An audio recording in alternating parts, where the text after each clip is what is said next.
Aside, however, from the immediate benefit to the consumer, the review's shone the light on what is a pretty sheltered workshop that is the world of pharmacy. And it's a topic which former federal government policy advisor Terry Barnes has broached with us in the past. Certainly an element of it, and I think it does deserve a closer look. And for that reason, we've invited Terry on the program. G'day, Terry. G'day, Will. Good to be with you. Yeah, no, I appreciate your time. Interested in your view on the Harper competition review in the context of what it means, or what it should say, what it said about pharmacies. Did it introduce something new to the conversation, or is it just an opportunity to renew that debate? Well, I think it didn't actually introduce anything new by actually recommending that pharmacy ownership and location restrictions should be abolished. I mean, basically, Ian Harper was saying what I and many other sensible, I hope, commentators have been saying for some years. But I think somebody with the authority and the position of Ian Harper conducting that review carries so much weight. It's going to be very hard for the federal government to ignore it, and it's certainly going to be very hard for the Pharmacy Guild of Australia as the Pharmacy Owners Trade Union to ignore it too.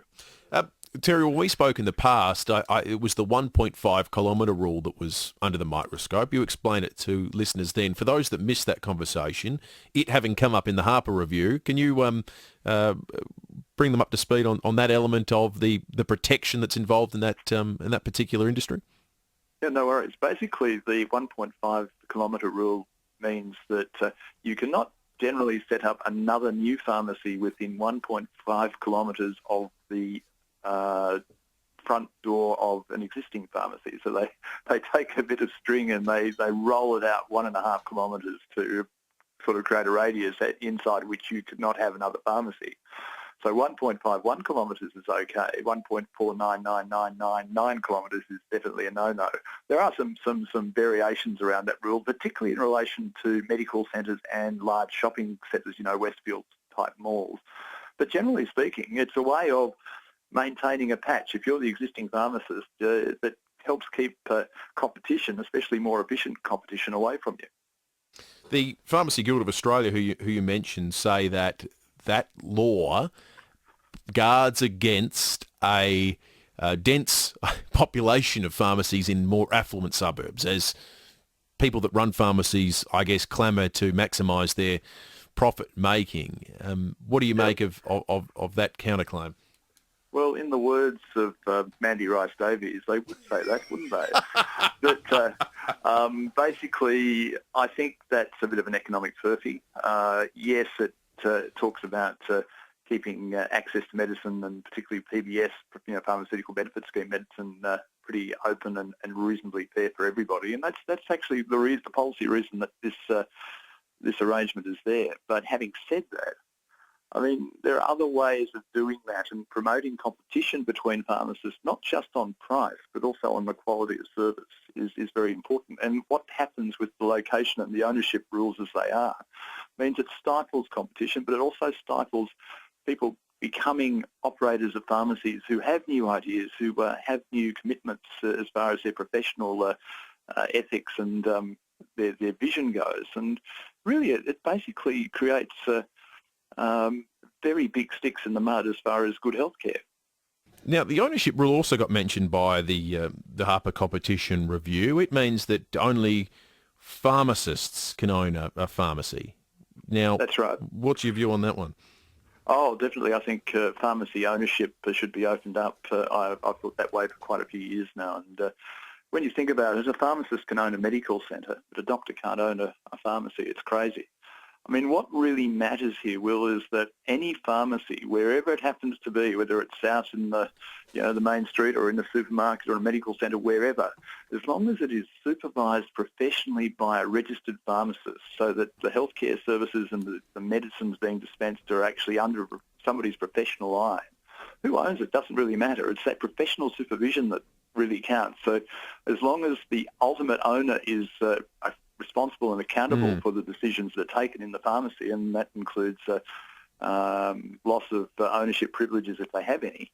That's what really matters here. It is the safe and competent provision of those services, not who owns them. It was interesting how the debate became in the day immediately, well, I guess the 24 hours following the release of the competition review, it became against having Coles and Woolworths and the big supermarkets take over pharmacies and become the dominant supplier of medicine, and therefore, I guess, extend something of a faux monopoly over, well, not just the marketplaces where they're already dominant, but in the world of medicine as well. In the general public, a lot of people seem very sympathetic to that. Well, look, let's keep the rules as they are because we don't want this to ultimately become just a bit like pokies and petrol stations and other places, another arm for these giant companies. Yeah. Is that a reasonable concern? Because that would seem to be something that is likely to eventuate if these laws were relaxed. Well, it goes back to what I just said, Will, in a way, because as long as those services are safely and competently provided under professional supervision, who owns the pharmacy shouldn't really matter. So if Coles or Woolies wanted to own a pharmacy, they would have to have pharmacists in charge and accountable for running that pharmacy. So, and certainly I think you can actually put some conditions on ownership by a supermarket or any other non-pharmacist owner to make sure that things are done properly, that, if you like, prescription medicine's not treated as an ordinary item of commerce, as the pharmacy guilds like to actually describe it, that you don't do things like dispense medicines irresponsibly or tie them up with other product offers, for instance, or whatever. But I think it's very important that we focus on getting those pharmacy services as accessible as possible at an affordable price to as many people as possible. And the current ownership and location restrictions go a long way to actually stopping that from happening. I did have a chuckle at the Pharmacy Guild of Australia press release on the point of ownership, suggesting that the current arrangement means that, where's the quote, health care professionals first and foremost put their patients before profits. Runs directly contrary to most of the economic theory that underpins every decision that gets made in Australia, does it not? Well, actually, the very first, there was an earlier edition of that press release where they said, where that sentence actually said, mostly put patients before profit. So, really? There's a little bit of a Freudian slip there, I think. But no, look, I think you just can't wish these rules away. I mean, that's just not the way that policy and politics goes, especially given the political clout of the Pharmacy Guild. But they can be rolled back, say, over the next few years, so that a bit of common sense comes into play and ultimately the market can be opened up and deregulated. We've had... I haven't been to the UK, but I read the statistic that Peter Martin quoted this morning that suggested that they've had a reduction in the cost of medicines of between 10 and 30%, having deregulated the sector.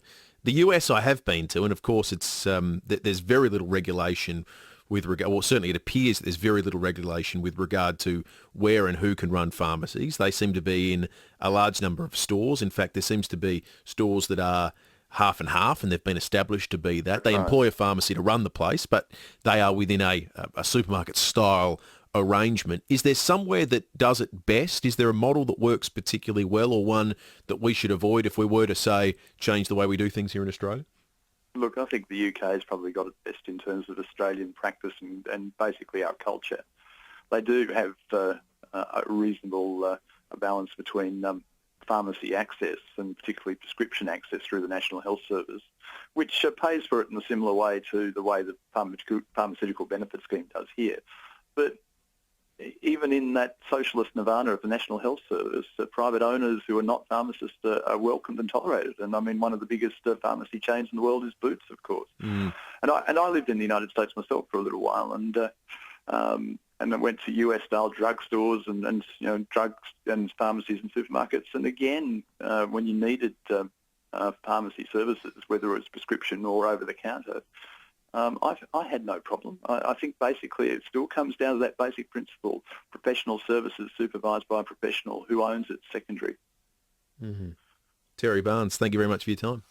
Pleasure, Will. Thanks for having me. That's a social policy analyst, Terry Barnes, and we speak to on a range of different health matters.